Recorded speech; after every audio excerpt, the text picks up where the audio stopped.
Eu às vezes fico lembrando da minha infância e me recordo com muita nitidez quando eu era criança e ouvi os ditos pregadores crentes olharem para a câmera de uma televisão e dizerem para a gente assim: você aceita Jesus como seu salvador pessoal?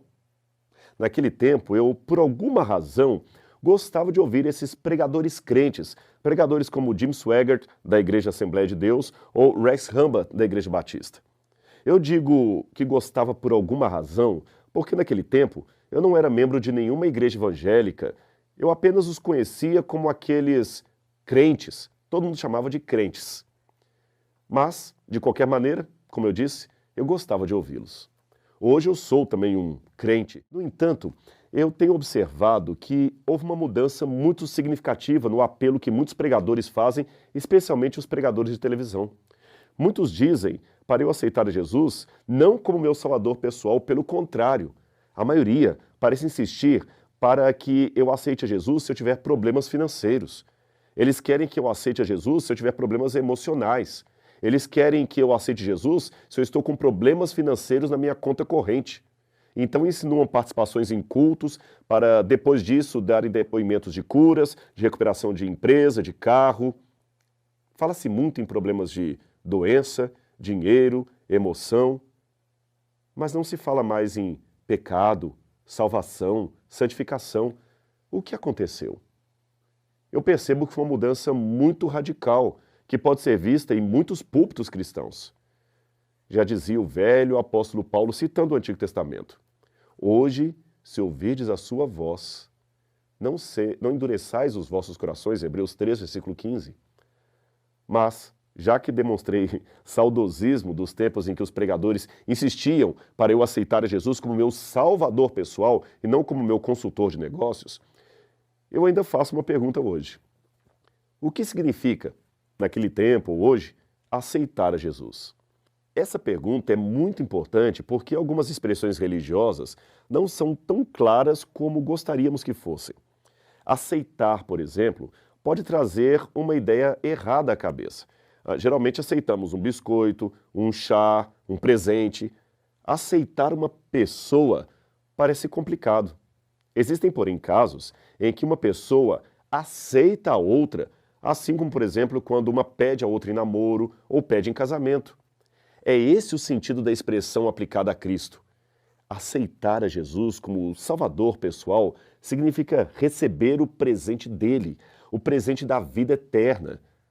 O problema é que muita gente pensa que aceitar Jesus é apenas uma questão emocional ou intelectual. Eles até concordam que Jesus foi um bom homem, que fez um bom trabalho, mas ficam nisto.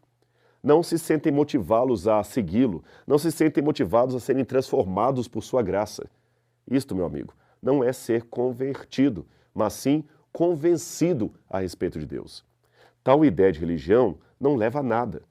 Quem aceita Jesus, em primeiro lugar, é transformado por ele. Em segundo, aceita andar em acordo com a sua santa vontade. Mas não se torna perfeito da noite para o dia. Ninguém consegue atingir a perfeição assim, num estalo. Esta pessoa que aceita Jesus ainda cometerá falhas. A diferença é que a graça de Cristo vai aos poucos nos moldando e dando poder para vencer a tentação e o pecado. Afinal de contas, ele, Jesus, sabe que não podemos brincar de ser cristãos. E aqueles que aceitam a Cristo têm o mesmo sentimento. Não posso brincar com a salvação que o meu Senhor me deu. Assim, aqueles que aceitam a Jesus genuinamente têm duas coisas em sua mente. Em primeiro lugar, eles estão cientes de que não é Deus que precisa da sua fidelidade, mas o seu respeito aos 10 mandamentos trará vantagens sobre eles mesmos. Portanto, reconhecem que não estão fazendo nada para favorecer a Cristo, mas apenas para favorecer a si mesmos. Quem ganha com a obediência é aquele que obedece. Em segundo lugar, aqueles que aceitam a Cristo também sabem que as suas imperfeições não levarão Cristo a desistir deles. Se caírem em tentação, arrependam-se de verdade, e o Senhor estará ali, disposto a perdoá-los do mesmo modo que esteve disposto a morrer por eles, porque Ele é o seu Senhor e Ele os ama. É por isso que aceitar a Cristo é a mais inteligente decisão da vida. Pena que muitos pregadores não falam mais para você aceitar a Jesus.